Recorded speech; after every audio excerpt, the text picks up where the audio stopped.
everyone. What's going on? Welcome to Product Sourcing Stories. Today we have Dylan Whitman. He is one of my favorite people in the e-commerce industry. Dylan, give me a quick 30-second introduction about yourself.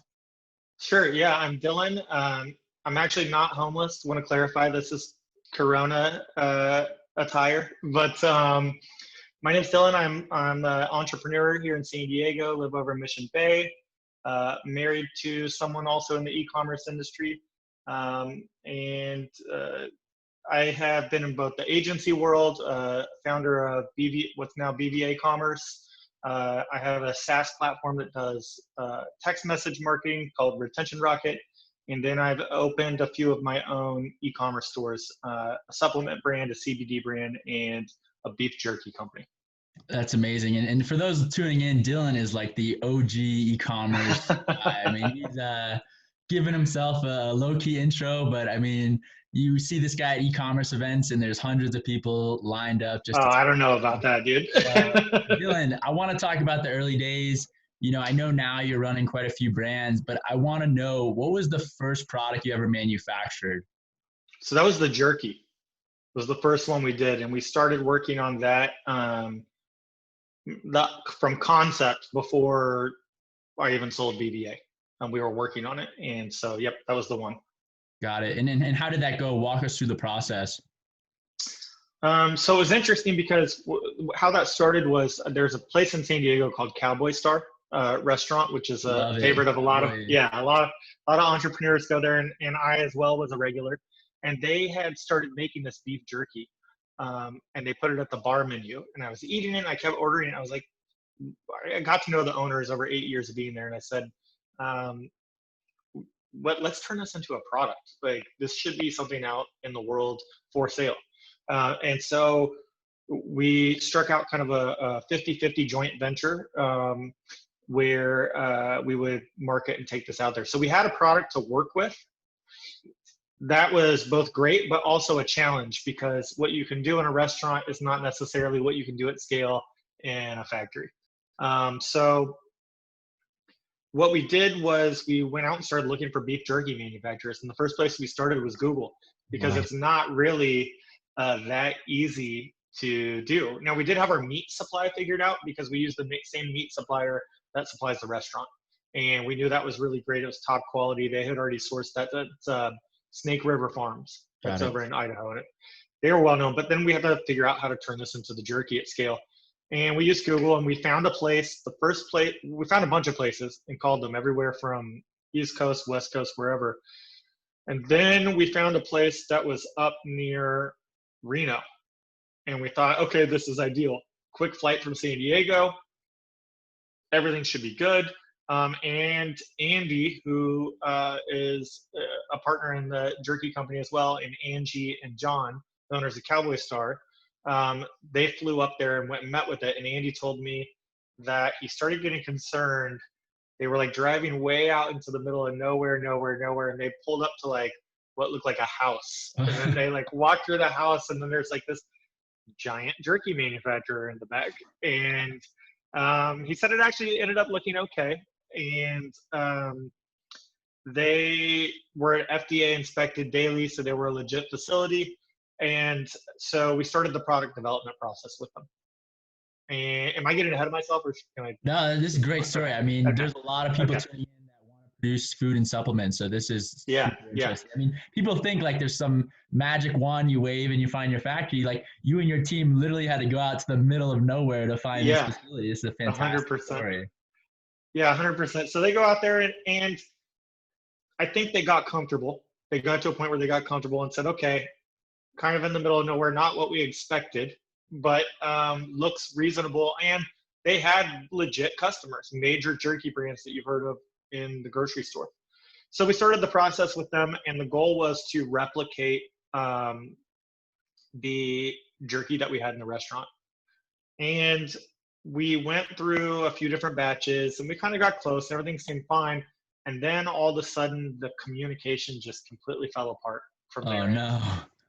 And they were just all over the place. And then, you know, we're getting a lot closer when we were trying to launch. You know, we thought we were pretty far down this process. Communication falls off. And we just, especially on a food product, we just didn't, even though they had major brands, we felt like they thought we would be a fun project and were taking us on, but like we were never going to be a priority for them because we were small. And I get that from a business owner standpoint, but I also can't like, stake my business on that, right? I want somebody that's committed and wants to treat me like any other customer. So we had to pull out of that manufacturer, and we're back to square one. And I think we got introduced from we were digging around with meat suppliers, just comparing the one we already had and the prices. And somebody said, "How do you compare these hey, suppliers, by the way? Like, is it just you're looking at their online presence? Are you like tasting the jerky? So you're calling, you kind of get into that. There's a whole industry and distributors and stuff. Like we work through a distributor. Got it. And then we work, and then we're calling our own meat suppliers. We're calling, like Snake River Farms, they butcher and send it out from there. Like they own the cows, they butcher them, they send it out. So like you're talking to the ranchers that are actually, doing that. Because it's really like in supplements and in food, it's so important to know your supply chain. Well, I'll get into that in a minute after we talk about the next guys. But so from a supplier, we got introduced to this other company, and it worked out even better. They were actually right outside of LA. Got it. And the team went up there. Andy and Angie on our team went up there, and we're totally blown away. They were like, wow, this is more what we expected. Now, they did say when they arrived, there was kind of the matriarch, it's a family business, and the matriarch was sitting at the front desk with a shotgun. But when they went into— That's your security, right? That's right. They're not messing around over there. It's a serious Jerky security. So they went in there, though, and it was the real deal, and it was a great manufacturing operation. And then we got started again, and it still took multiple rounds going back and forth to get the jerky right, even with something right out of the gate. And another challenge for us is that we're trying to be a better for you product and trying to have really clean ingredients in our jerky and things of that nature, and that's not most of the product on the market. So you're kind of innovating and doing it on the fly and getting something back and being like, oh, maybe we need a little more this or that in there. Since then, we've developed a great partnership. I think partnership's a key thing to talk about. A lot of people with their vendors are just constantly shopping for the next nickel down or whatever. And there's been pains in the relationship, like there is in any vendor relationship. It hasn't been perfect. We've had things that didn't go how we wanted. We've had challenges. We've had a meat delivery there that they forgot to go outside and pick up. And so all the meat went, like, things go wrong no matter how good somebody is. But we've developed a real partnership over time, developed trust. And now we've gotten, through working together more and more, we've gotten a good grasp of like how our product development works. What the back and forth is. Who's responsible for what. That's a fantastic story. I mean, a lot of people think when they're developing products, especially in different industries they aren't, familiar with, they think that, you just kind of get a factory and that's how it works, but you have to go through different iterations. I'm curious, you're doing a lot with food and supplements. How do you validate these ideas before you start a production run? I mean, walk us through that validation process. So first and foremost, I'm a really big believer, and you can see this in things that I've got myself involved in with rising tides. I think that a lot of people try to just find a product they think is cool or viral or whatever. That doesn't create a brand. And to me, like, I want to build companies that are lasting longer than I'm a part of them. I'm not just interested in I love making money, but I'm not just interested in making money. Right. And so you can go out and you can build a cool brand or a thing or whatever. And there's a lot of ways to go about it, but it's a lot easier no matter what if you go into an industry that's growing rapidly. So Jerky, I went through a lot of iteration on like what type of products I wanted to involve myself in, but there were a few key things. Number one, and I'll still go into the validating, but number one is it needed to be a daily habit, or could be a daily habit. I wanted a products that people will have all the time and they'll come back and buy again and again. Number two is it needs to be products that are easily bundled. So how can we get maximum AOV from every single order. Both of those things going into maximizing lifetime value and maximizing average order value, right? And net dollars per order, so that I can raise the amount I can spend on a customer. And that's so important these days. You have to be able to not only have margin on your product, but how can you bundle and get the maximum cart size into your wallet? Right. And then number 3 is growing industries. So as an example, beef jerky is one of the fastest meat snacks, is the fastest, I think fastest or second growing fastest category of consumer packaged goods in the world. Wow. That's driven by a variety of factors. It's driven by snacking behavior. It's driven by a shift towards low carb diets.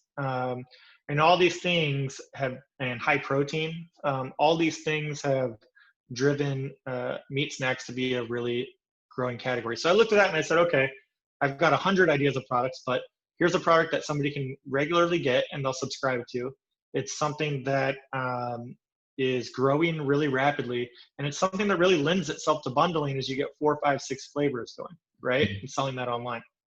And then, yeah, so that's kind of was the process. Yeah, that's an amazing overview. I'm curious too, with food production and supplement production, how do you manage quality control? I mean, is it different than producing and managing quality control when you're producing, let's say, a hat or hoodie or watch? I mean, because it's a product that someone is putting in their body and eating.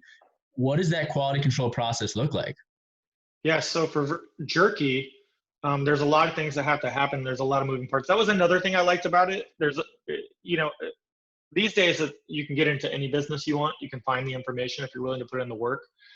But I do like things that are either differentiated or have at least a little bit of a moat, if you can do that. Jerky has a little bit of a moat. It's not easy to find the co-packers. You have to put in some effort. And then on top of that, to the point of where you're going there, it's highly regulated. So you have to get your packaging approved by the FDA before you can even, we have to go back and forth with the government. When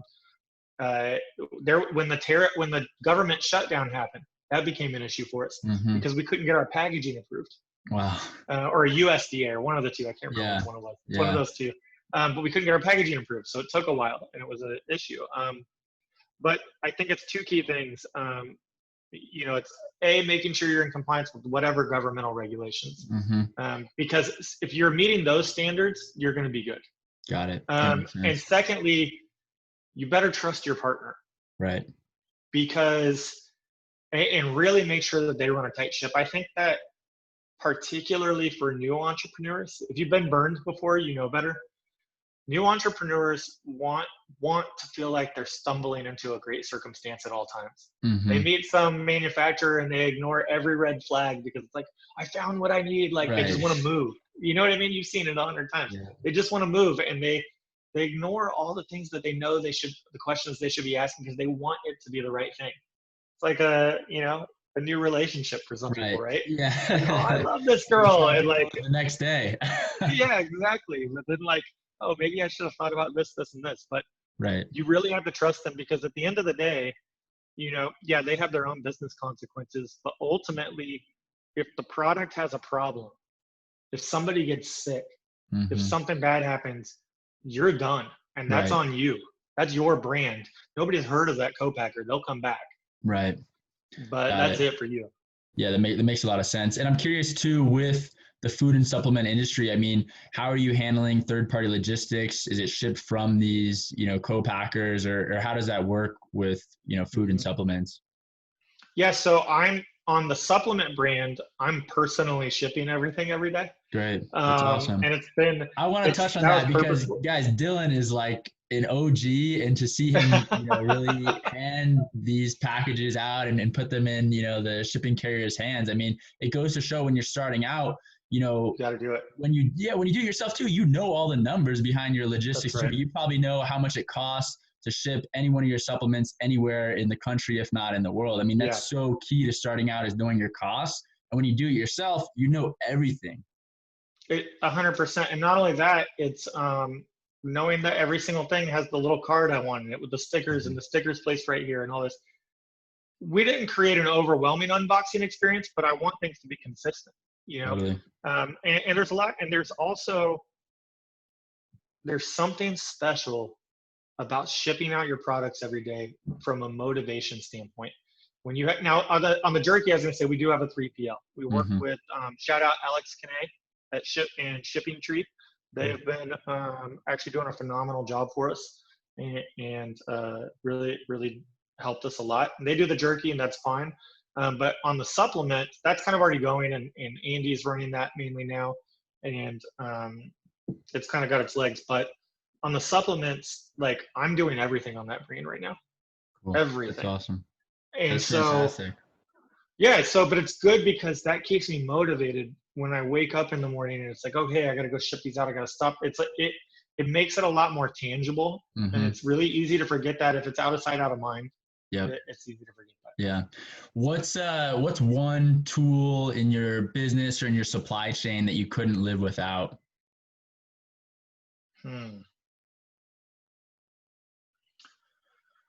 I mean, it's so lame to say, but you got to say email. I mean, email. I don't know. Yeah. I'm trying to think of what with these old school co-packers, right? I mean, you got to email them or call them, right? Like. Yeah, really, it goes back to like the basics, you know, because that's where I mean, okay, I will tell you one thing actually. If I didn't have my thermal Rollo printer and I was trying to like deal with a fucking traditional and print out labels and like that is awesome. And then honestly, dude, Shopify. Let's be honest. Shopify has changed the game in how you can do a small business. You could set it up on Magento before, you could do these things, but it was not as easy. The taxes, all those things, all these things that used to get entrepreneurs in trouble, this technology is solving for. Things like Sourcify are solving for the things, mitigating the things that would get people into trouble. So that people, like, I always like to say that like every business that's surrounding e-commerce, like you have a maker that makes their widget and sells it. And every dollar and every second spent on anything that's not making that widget and delighting your customer is complexity. And people come in and they take that money for complexity arbitrage.